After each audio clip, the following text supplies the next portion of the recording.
suis très honoré de présider, c'est un bien grand mot, de modérer cette session avec des personnalités aussi prestigieuses que Nicolas Robinson, qu'on ne présente plus, Michel Prieur, grand professeur de droit de l'environnement, et aussi Virginie Barral qui va commencer.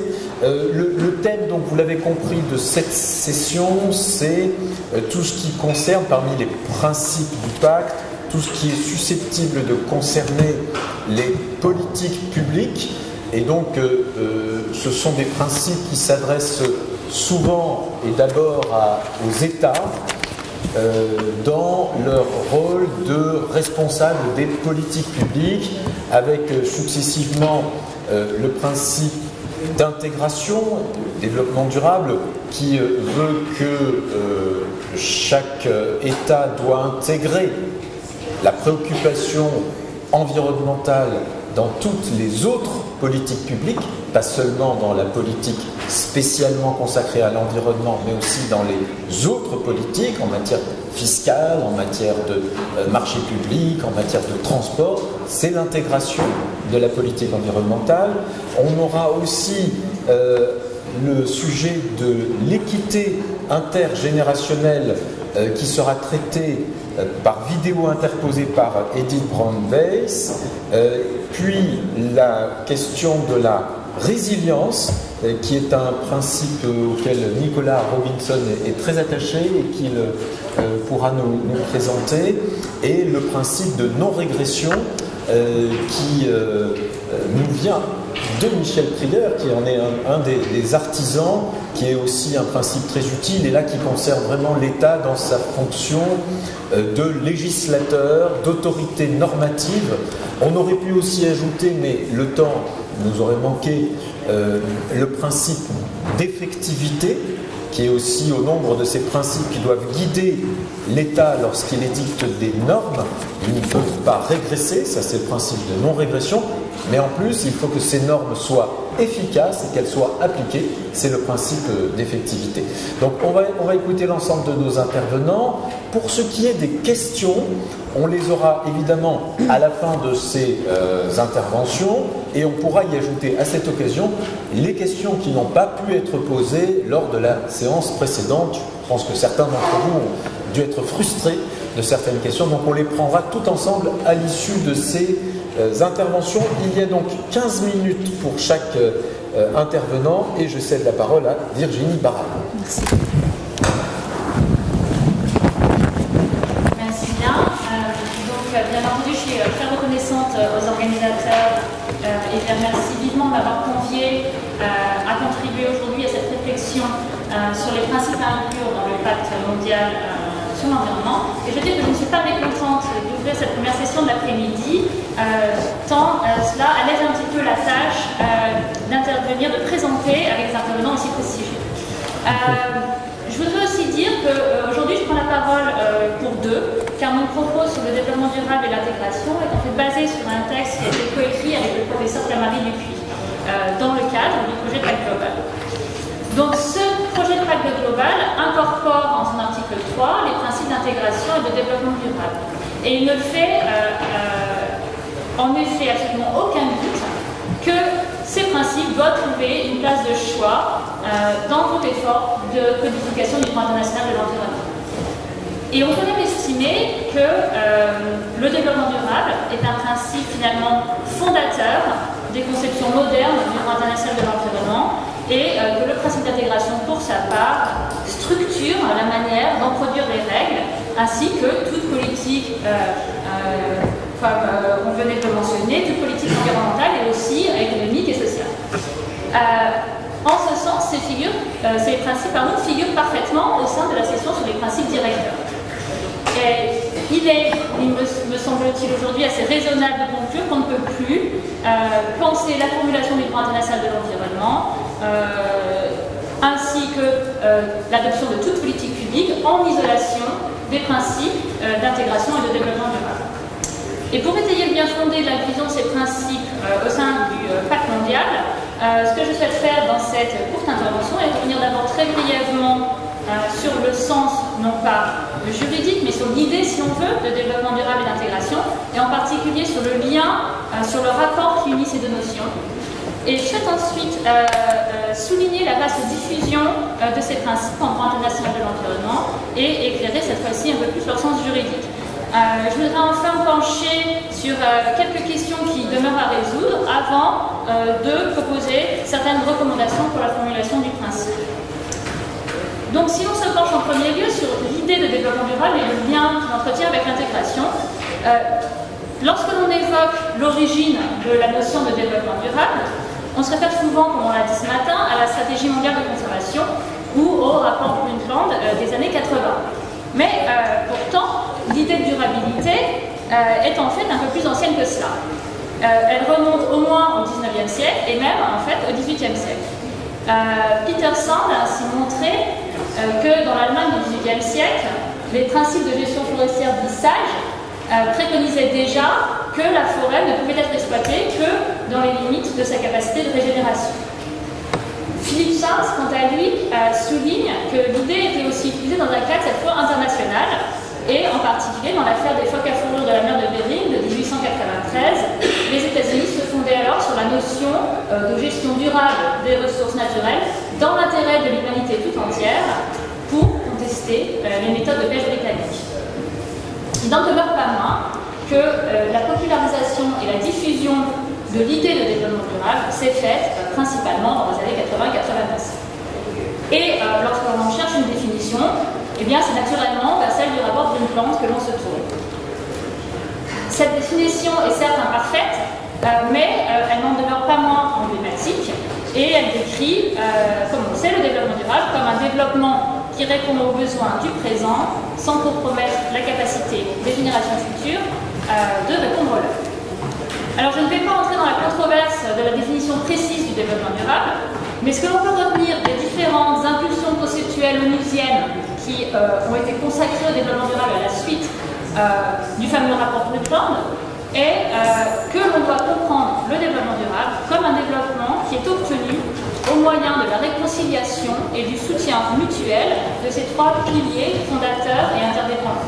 C'est-à-dire un développement qui résulte de la réconciliation et du soutien mutuel tant du développement économique que du développement social ainsi que de la protection de l'environnement. Et c'est ici qu'intervient le principe d'intégration. Si le développement durable va donner la direction, va pointer vers un objectif à atteindre, l'intégration va constituer le moyen, va constituer la méthode par laquelle cet objectif doit être poursuivi. Et ceci transparaît clairement de la formulation choisie au principe 4 de la déclaration de Rio de 1992, qui est en quelque sorte la charte constitutive du développement durable. Le principe 4 indique que pour parvenir à un développement durable, la protection de l'environnement doit faire partie intégrante du processus de développement et ne peut être considérée isolée. Donc ce qu'on voit, c'est que développement durable et intégration sont intimement liés l'un à l'autre, mais il n'en demeure pas moins deux principes distincts, deux notions distinctes. Le développement durable évoque l'objectif à atteindre, alors que l'intégration représente le moyen, la méthode de mise en œuvre du développement durable, la condition de sa réalisation. Donc quel est maintenant le sens juridique de ces principes de développement durable et d'intégration? Eh bien, une première remarque est que le développement durable a largement pénétré le droit international. Plus de 300 traités internationaux incorporent en effet une référence au développement durable. Et lorsque l'on se penche d'un peu plus près sur le contenu de ces dispositions et sur la structure des conventions concernées, ce que l'on distingue, c'est qu'il y a un certain nombre d'éléments qui vont pouvoir venir éclairer le sens et la nature juridique du développement durable.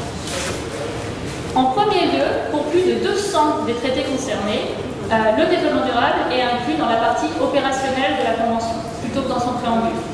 Donc ceci indique finalement assez fermement l'intention des parties de lui conférer certains effets de droit. Ensuite, dans la vaste majorité des cas, et c'est-à-dire dans au moins 265 des traités concernés, le développement durable est inscrit, il est défini comme un objectif à atteindre. Enfin, la structure matérielle de ces conventions confirme indéniablement que le développement durable est un principe du droit international de l'environnement. Dans plus de 150 des traités recensés, ceux-ci ont une portée environnementale. Et même lorsque le développement durable est inséré dans des traités qui ont une vocation plus économique, ce qui concerne malgré tout une centaine de traités, et bien généralement, pour plus de la moitié d'entre eux, l'insertion se fait dans un article ou dans un chapitre dédié à la protection de l'environnement. Donc on peut conclure que malgré sa portée transversale et intégrante, le développement durable appartient naturellement au droit de l'environnement, il est ancré dans le droit international de l'environnement. D'autre part, c'est aussi dans le contexte de différents qui ont trait à la protection de l'environnement que diverses juridictions internationales ont pu faire usage du développement durable et de son principe d'intégration.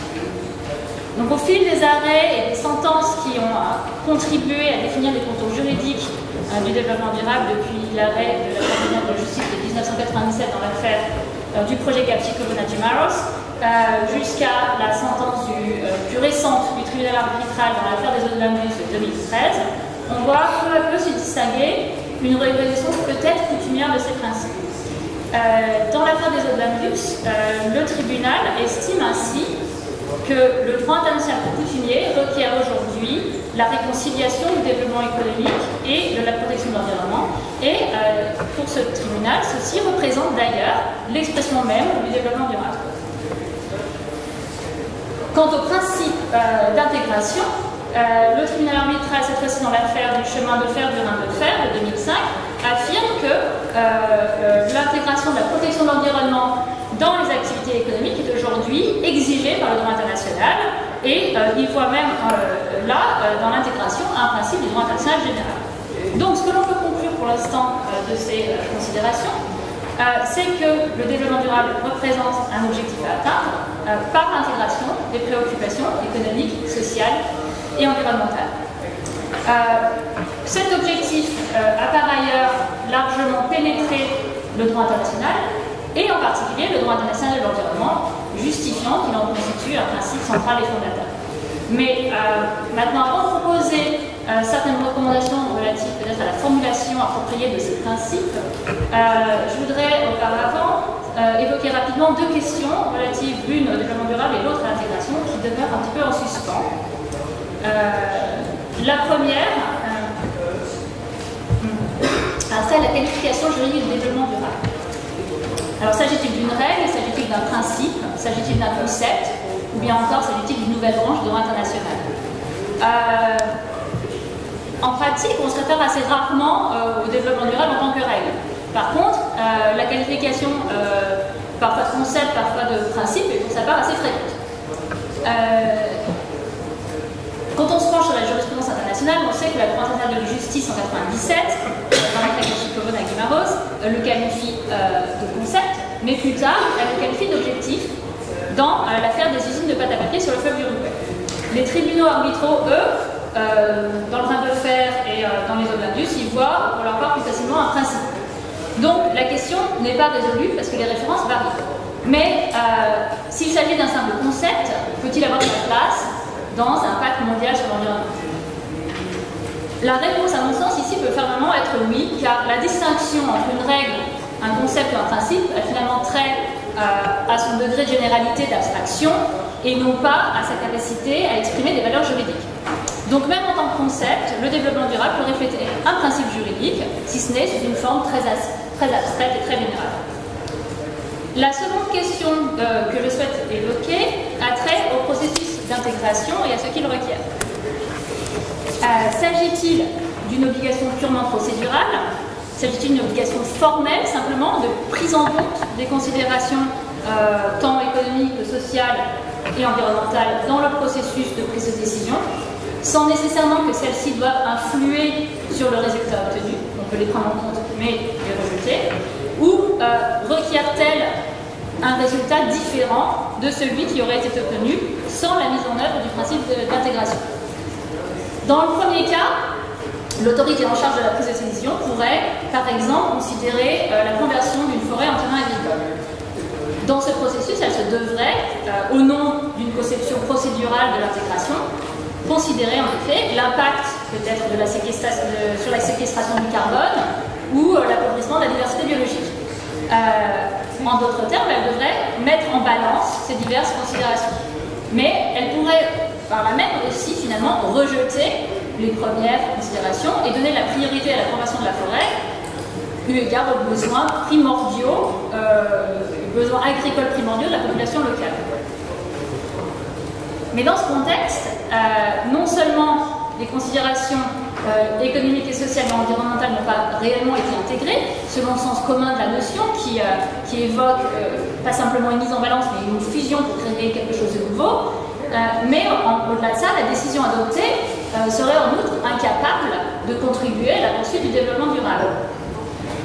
Donc on peut estimer que pour satisfaire le principe d'intégration, et surtout si on se réfère au principe 4 de la déclaration de Rio qui définit le principe d'intégration dans l'objectif de contribuer à un développement durable, d'obtenir un développement durable, eh bien la prise en compte des diverses considérations, leur simple mise en balance n'est pas suffisante.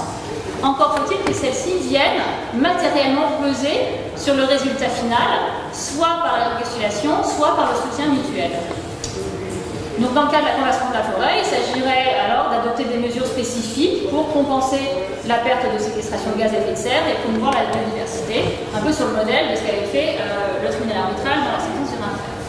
Donc, quelles recommandations peut-on maintenant tirer de l'ensemble de ces considérations? Eh bien, étant donné que tant le principe de développement durable que celui d'intégration ont largement pénétré le droit international de l'environnement, et que l'un des objectifs du projet de pacte est d'en assurer la longévité, une première recommandation serait d'insérer une formulation de ces principes qui reflète tant la généralité de leur application que leur propre relation mutuelle. C'est-à-dire que le principe d'intégration reflète le moyen de mise en œuvre par excellence de l'objectif premier, qui est celui de poursuivre un développement durable. Et de ce point de vue-là, est-ce qu'on ne pourrait pas réfléchir à d'abord faire référence au développement durable en tant qu'objectif à atteindre, pour ensuite introduire le principe d'intégration comme moyen de sa mise en œuvre? On pourrait éventuellement aussi se poser la question de l'inclusion de la référence au changement climatique, à la biodiversité et aux océans de la formulation du principe, non pas parce que ces questions ne sont pas importantes, elles sont extrêmement importantes évidemment, mais pour ne pas restreindre peut-être la généralité de l'application du principe, et puis aussi pour ne pas préjuger des défis environnementaux de demain. Et puis enfin, il faudrait peut-être songer à souligner le fait que l'intégration en elle-même nécessite plus qu'une simple mise en balance et requiert la réconciliation et le soutien mutuel des trois piliers interdépendants du développement durable. Il s'agit donc d'un principe substantiel et non seulement procédural.